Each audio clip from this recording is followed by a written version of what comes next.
I'm pleased to say we're joined by the former Development Tour and Challenge Tour title winner and one of the PDC in the community qualifiers for the UK Open next week, Aden Kirk. Thanks for the time, Aden. How are you doing? Hear me? Oh, I've just lost you. Can you hear me? Yeah, I can hear you. All right, sorry. Yeah, how are you doing? Very good, thank you. Brilliant. Yourself? Doing well, thank you. And it's great to Good. get you on. There's lots to discuss, but let's just start with this past weekend. On Saturday, you won the PDC in the community qualifier in Alfreton to secure your third appearance in the UK Open. How much are you looking forward to playing at Butlins Minehead again next week? It's a different feeling to the other two. But yeah, I'm really looking forward to it. I feel a lot more comfortable this time. So yeah, I think I'm playing better than I was playing leading up to the previous two that I qualified for. So yeah, I'm really looking forward to it.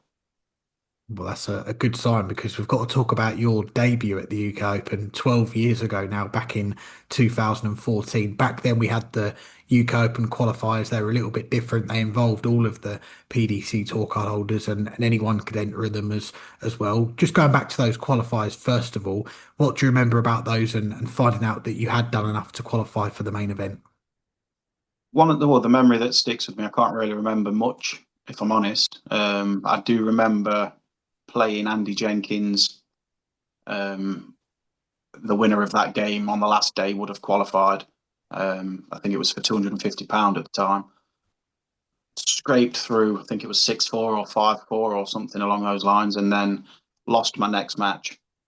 Waited in the venue in Wigan all for the rest of the competition just to see where I'd finished with my dad, and yeah, luckily we scraped through. Yeah, you get to the UK Open and the debut. It starts on the Friday afternoon where you beat Conan Whitehead 5-4 and Gerwyn Price 5-2. And I believe that was Gerwyn's first major in the PDC. So you've got the honour of being the first player to beat him in a major as well. But what are your memories from that first session on the Friday? Because we know, obviously, watching it on TV, it looks so chaotic, lots of matches going on. But just to make it in the hat for the draw when the big boys come in, what do you remember about that first session? I remember the draw being done early, like a couple of, it's normally a week or so before. So I knew I was playing. I knew I was playing Conan. Didn't know a lot about him. Did a lot of research. Then started to panic because it turns out he's a really good player. And at the time, I'd just been dropped from the County B team. I wasn't playing very well. And Conan, he missed. He must have missed 12 darts at double to beat me. So that weekend could have gone very different. Luckily, I think it was double nine that I hit to win, and then um, I knew of Gerwin because the management that I was with was looking at sponsoring him, and I knew that he was playing some really good stuff. And I think I took a 140 finish out for a 12 darter to break throw, and that was the pivotal point in that game to then push me through to win. I didn't expect to get to Phil, but looking at the draw, I knew that was potentially going to be the case if I kept winning. Um, and yeah, the rest's history, really. Yeah, you get past Conan, you survive the match darts, you beat Gerwin as well. You obviously don't have a lot of time between winning that second game to then playing Phil on the main stage. But what was that time like in between after beating Gerwin Price, then knowing that you're playing the 16-time world champion, the GOAT, on that main stage just a few hours later? Well, it was strange because obviously I went in the day full of nerves, negativity, if you like, and all of this that comes with it, and then winning those two games gave me a massive boost. Went back to our chalet because we were stopping with all the fans. We didn't know what we were supposed to do or anything, so we was in with the fans and had a nap, had a bag of crisps, jumped in the shower, and then was literally straight back in the venue again to play Phil. Yeah, and that game, you obviously grabbed the headlines in the world of darts on that Friday night, beating Phil Taylor 9-7. You were just 22 years old at the time on your TV debut. You've beaten the GOAT. What was going through your head after that tops goes in and you've claimed the biggest of scalps on that stage? Uh, There wasn't a lot really. I mean, to me, it was a poor game of darts that luckily the best player in the world and the best player to ever grace the planet had a really, really off day, and I just took my chances. So to me, it was no, it was yes, it was a big occasion, and what I've done was massive, but the game itself was just it was like going through the motions. It was only an 83 average, I believe, so it wasn't. I wasn't tearing up any trees or anything like that. But yeah, I'll take it. That's for sure. Yeah, you get the win over Phil. The next day, you beat Peter Wright, who'd only just made it to the world final. He was a Premier League player at the start of his Premier League phase back then. You beat him. You're into the last 16. The run ends there, though, on the Saturday night to Brendan Dolan, a close game, losing out 9-7. But leaving Minehead on the Sunday, I think you were back to work on the Monday. How much confidence did you take from the weekend overall? Oh, it was brilliant. Took loads. Work at the time, they were really good. They did a little presentation for me and gave me an expensive bottle of champagne and things like that. So yeah, they was really good. I remember on the Sunday before we left, we went to a supermarket for a breakfast, and somebody who was buying their food shop came over, and I had to sign his receipt. That was strange. But yeah, it was just a whirlwind of a weekend. It couldn't have gone better, really. Yeah, that is a sign that fame has arrived, isn't it? But I know you've said in interviews since then that you feel like that run at the UK Open maybe came a little bit too soon in your darts career and you had a bit of an ego after that. Was it hard to kind of come back down to earth after the highs that you had that weekend? Yeah, it took a long time because I signed with a new management company a few days later. Um, and no disrespect to them, I had a good relationship with them at the time, but I was promised a lot. As a young kid, I didn't have the experience. I didn't have anyone on my shoulder saying, "Don't do this, don't do that, listen to me." And there was none of that at the time. So yeah, I ended up getting mismanaged, if you like, for a bit. Sent all around the country doing exhibitions, nobody there. So yeah, confidence it took a massive dip. But then I signed with a manager called Paul Bowers. He's no longer a manager, and that was when things just changed. He took me off the Pro Tour. He made that decision. He took me off doing anything but the youth tour because he thought that was my bread and butter, and he was right. It was, and then eventually I ended up winning a tour card through the order of merit. So he was right in that decision. Yeah, that was a decision that certainly paid off. You win titles on the development tour, and as you mentioned, you finished third in the rankings in 2016, which was enough in the end to get you your tour card because we saw Dean Reynolds electing not to take his tour card. When did you get wind that maybe that was going to be the way Dean was going to go, and obviously you were going to be the beneficiary to get that tour card? Well, I think I did his head in a little bit, if I'm honest, because I was pestering him left, right, and centre. So obviously at the time he was really high up in the BDO rankings, um, exhibitions. He had left, right, and centre. So he had a lot of money to rely on throughout the next 12 months. So I knew there was potentially a hard decision that he had to make. Um, but yeah, it was on the day really. So on the last development tour, on the day, I was hearing rumours of this might happen, that might happen. I emailed Matt Porter just to ask the question. He then forwarded that to somebody else a little bit lower down, and then they ultimately gave me the answers that I was looking for. So. Yeah, you got your tour card, and in your time with that tour card, I'm guessing one of the highlights would be getting to the World Championship, playing at Ali Pali at the end of 2018, and you got there via the tour card holder qualifiers. The final round of qualifying, you beat Madars Rasma 7-6. Is that the most tense game you've been involved in with so much on the line in that one game? Um, Probably not. So the leg before, I'd say, was probably the most tense because I thought that was the last leg.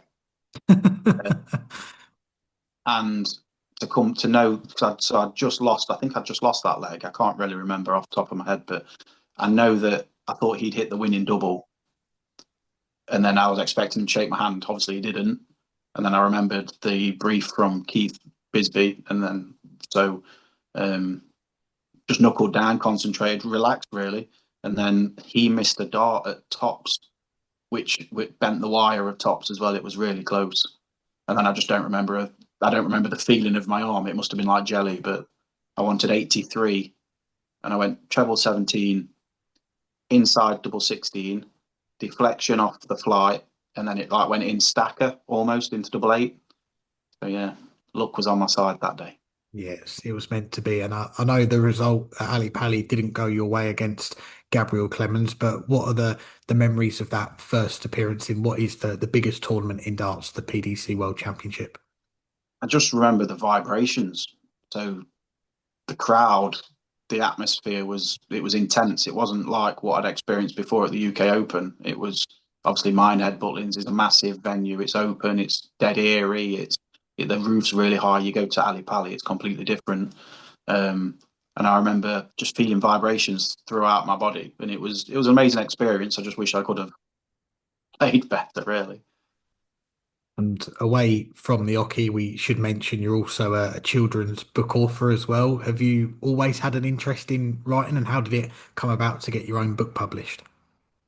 No, I used to do a little bit at school at a young age, but then COVID hit and boredom. I couldn't sleep one night, and we'd just had a baby, so I wrote it for my daughter, um, just to say that I've done it, and then actually lost quite a bit of money getting it published because it's not been a success. But yeah, it's just good to say that I've had a book published. So No, great achievement, I think. And we'll get back to the darts, then we'll gloss over that because yeah. more recent times you've had some more success. You've won a title on the Challenge Tour in 2024, which helped you get back to the UK Open last year. What was it like, the long journey back to Minehead and arriving back to the venue where you did burst onto the scene a decade or so earlier? Strange, really strange. But I was with close friends, part of the Dunvegan camp. So yeah, it made it a lot easier. If I'd have been on my own again, it'd have been a bit strange. But yeah, it just felt like another competition. I forgot how busy it gets and how many people are actually in the venue watching the darts. So yeah, that had to take some adjusting when I was playing Charlie. But apart from that, it just felt like I was on a county stage or something like that again. And just before that Minehead return, you did come very close to winning back your tour card at Q School, just missing out on legs difference, or as we call it on this show, goal differential. How tough was that to take, coming so close to getting back on the tour? It took me about 6 months to get over it, if I'm honest. I kind of bottled it the last 2 days. It was all I was thinking about. I constantly had people coming up to me saying, "Oh, you guaranteed your card." People they've never not got the card with the points that you've got. So it was hard. So I just tried to block it out, listen to some music, and try and focus. But I had chances as well. I played Jamie Durrant and Scott Campbell both on separate days. A win against either of those players, I'd have got another point and I'd have been a tour card holder. So yeah, it was difficult to take, but at the same time, after I've looked back, I've took a lot of positives from that. Definitely. And you mentioned some of the support that you've got behind the scenes. We should give them a shout out as well because you're under the same management as Gary Anderson at Dunvegan, who helped set up this interview for us. You're also backed by Unicorn, as we can see on your shirt, one of the biggest darts brands out there. How much of their support been for you behind the scenes in helping you in your career over the last few years? Oh, it's brilliant. Done vegan. I wanted to take some time out a few years ago because of the birth of my daughter, and I didn't want to miss out on her growing up and miss special moments. So I had a couple of seasons away. They told me straight away, point blank, just get back in touch when you want to come back, and we'll sort something. And they've been brilliant throughout the whole time that I've been with them. Unicorn, obviously, I was with them after the UK Open, and again signed with them last year before, and they're brilliant. Whatever I need, if I need to tinker, if I need to change something with the grip, it took a little bit of a while to get the right dart sorted, but now that's sorted, they're on sale, and yeah, I couldn't be happier with them. Glad to hear it. And just a couple more before we let you go. We'll circle back to next week, the UK Open in a moment. But looking further ahead, you turn 34 next week as well, which in darts terms, still very young, lots of years ahead of you. But what are the main goals for the rest of 2026 and beyond for you in darts? I've got a few things coming up this year. I'd love to get back on the Modus again, um, and actually win a week. The Challenge Tour, I've had a difficult start. I've played some good stuff, but not won any prize money yet. So hopefully I can kick on and do some damage there. And my target is always to win, always to win. So we'll just have to take it game by game. So yeah, that's where it is really. I guess that process might be the same for next weekend going to the UK Open because when we're talking, the draw isn't out yet. But how are you feeling about your game off the back of winning through those qualifiers at the weekend? Really good. For me, it's just all about rhythm. Get that first start right, and I know I can beat anybody. I've got the game. So yeah, I'm not really fussed on who I play. I just want to have a good run and pick up some prize money, and same with the Challenge Tour. Get a good run under my belt, and hopefully I can enter some pro tours as well. So yeah, it's just another feather in my cap, and the learning. I'm still learning. I know I've been playing this for a long time, but yeah, I'm still learning. So Well, Aidan, it's a pleasure to get you on the show. We appreciate you taking out the time to have a chat with us. Congratulations on getting back to the UK Open, and we wish you all the best, not just for that next weekend, but what else is to come in 2026 as well. cheers. Thanks for having me, Alex. Thank you.